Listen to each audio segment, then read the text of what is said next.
Our topic for today is about Latin American literature. Latin American art has roots in the many different indigenous cultures that inhabited the Americas before the European colonization in the 16th century.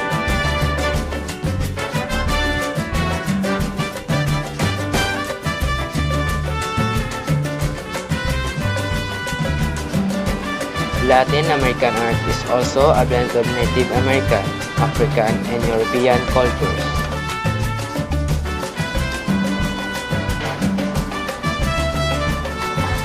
It consists of the oral and written language of Latin America. It gradually rose to particular prominence during the second half of the 20th century. After Latin American period, next is Pre-Columbian Latin American period. Pre-Columbian culture is primarily oral. Oral accounts of mythological and religious beliefs were also sometimes recorded after the arrival of European colonizers, as was the case with the Popol Vuh.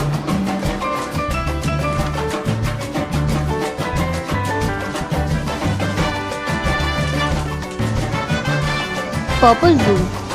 Popol Vuh, the teaching Mayan book of creation, isn't only the most important text in the native languages of the Americas.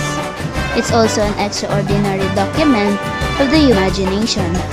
It begins with the deeds of Mayan gods in the darkness of a primeval sea and ends with the radiant splendor of the Mayan lords who founded the Quiche Kingdom in the Guatemalan highlands, originally written in Mayan hieroglyphs.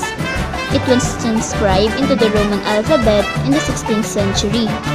This new edition of Dennis Tedlock's unabridged, widely praised translation includes new and commentary, newly translated passages, newly deciphered hieroglyphs, and over 40 new illustrations.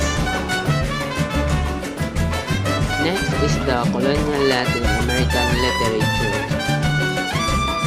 During the colonial period, written culture was often in the hands of the church, within which context Sor Juana Inés de la Cruz wrote memorable poetry and history.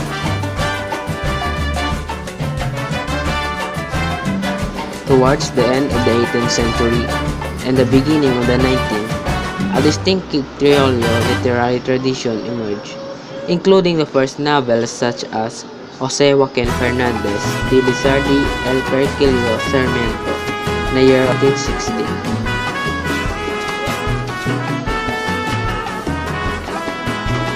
The Libertadores themselves were also often distinguished writers, such as Simon Bolivar and Andres Bello.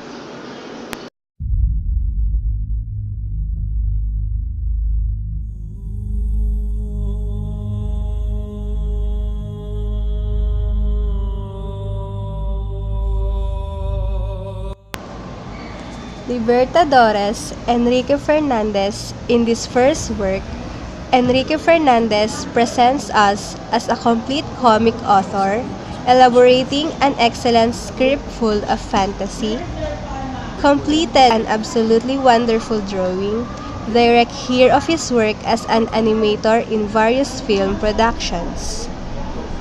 Democracy is exactly what Washington and Jefferson promised. Yes, it is.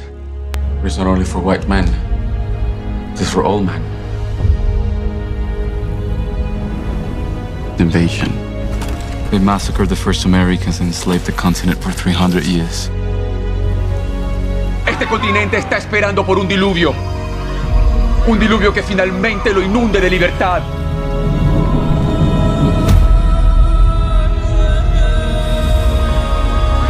Y ese diluvio comienza hoy. Ese diluvio comienza hoy. Hoy proclamamos la Gran República Americana de Colombia. We do expect soldiers from all over the world to join us. Did you ever consider turning back off this mountain?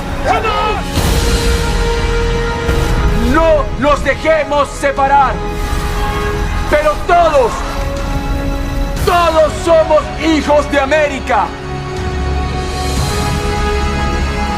¿Quién es usted? Yo soy el pueblo. Long live el Libertador.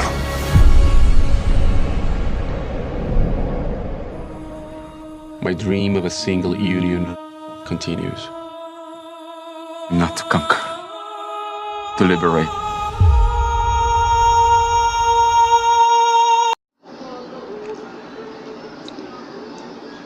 Nineteenth century Latin American period. The 19th century was a period of foundational fictions, incorporating Horace Sommer's World.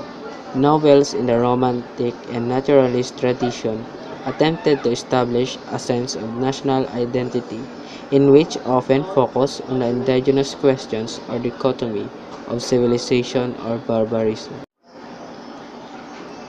Modernismo period. In the late 19th century, Modernismo emerged, a poetic movement whose founding text was Nicaraguan novel Dario Azor in 1888.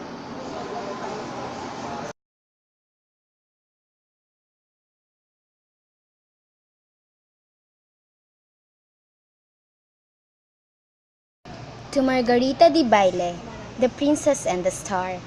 Margarita, the sea lies fair, and from the bowers the winds spring a subtle scent of orange flowers. In my soul a lark is singing your voice, my dear. Margarita, I am going to tell you a story. Sit down and hear. There once was a mighty monarch with a palace of diamonds bright, and a tent that was made of light, and elephants in a stately troop, and a tower of a malachite costly, and a mantle of gorgeous hue, and the fair little sweet little princess, Sophie, Margarita, as much as you. One evening, the princess gazing saw a star in the heavens afar. She was mischievous, surely the princess. She wanted to gather that star to adorn for her bosom a breeze pin. She wished it. The dear little girl, along with the poet's verse, a feather, a flower, and a pearl. It seems dainty princesses, darling, are much as you are today, for lilies they pick, and roses and stars. They are made that way, so she went, the lovely princess, are the sea and the under the sky, to cut the white star that she longed from the vault of the heavens on high. She went up by the main, and the farther on that beautiful summit. But the bad thing was that she went away without asking her father's leave. And when she came back from the Lord's fair part and the heavens azure, she went seen all wrapped in a glory soft, in a splendor sweet and bright. And the king said, "What were you doing? I have looked for you everywhere. And what is that on your bosom that burns in a light so fair?" The princess told no falsehood.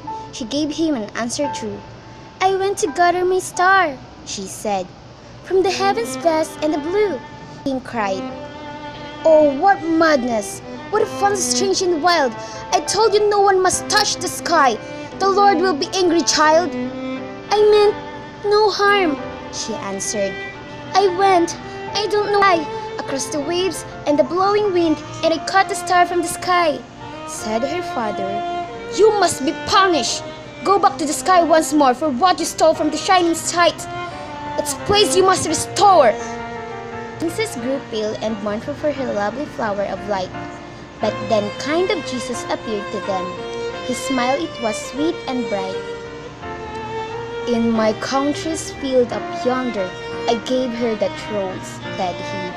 "My flowers belong to the little girl who think and who dream of me." The king donned glittering garments, and there by the shore he made 400 elephants tall in brave march paths, and a grand and the princess is fair to look on, with her breeze pin, the happy girl, for it shines with the star, with the poet's verse, with a feather, a flower, and a pearl. Margarita, the sea lies fair, this is clear, waft orange, blossom, fragrance, your breath, my dear. Now, soon and far from you'll be, but keep, little girl, I pray, a kindly thought of the friend who tried to tell you a tale one day. The Valenzuelan Romulo Gallegos wrote in 1929 what came to be one of the most well-known Latin American novels in the 20th century. Donna Barbara, in which the Venezuelan plain is the central character, is her most successful work. In her dramatized the conflict between civilization and barbarism that in its opinion defined the being of Venezuela and its reality. The happy ending symbolizes a hopeful future for the country. Doña Bárbara. Yo no necesito un hombre que me ame para ser feliz. Prefiero ser temida y respetada. But in her destiny, it's written that a man will come to her lands to change everything. The story of a myth. A woman who has it all. But at the end, will have to choose between power and love.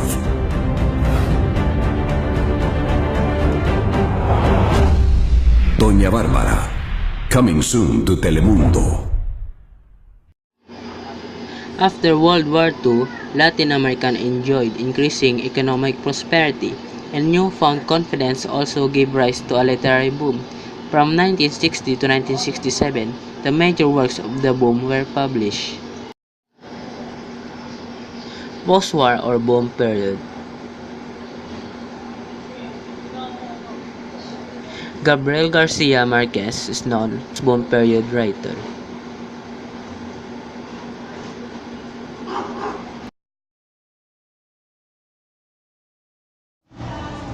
"100 Years of Solitude" by Gabriel Garcia Marquez, probably Garcia Marquez's finest and most famous work. 100 Years of Solitude tells the story of the rise and fall, birth and death of a mythical town of Macondo through the history of the Buendia family. Inventive, amusing, magnetic, sad, alive with unforgettable men and women, and with a truth and understanding that strike the soul. 100 Years of Solitude is a masterpiece of the art of fiction.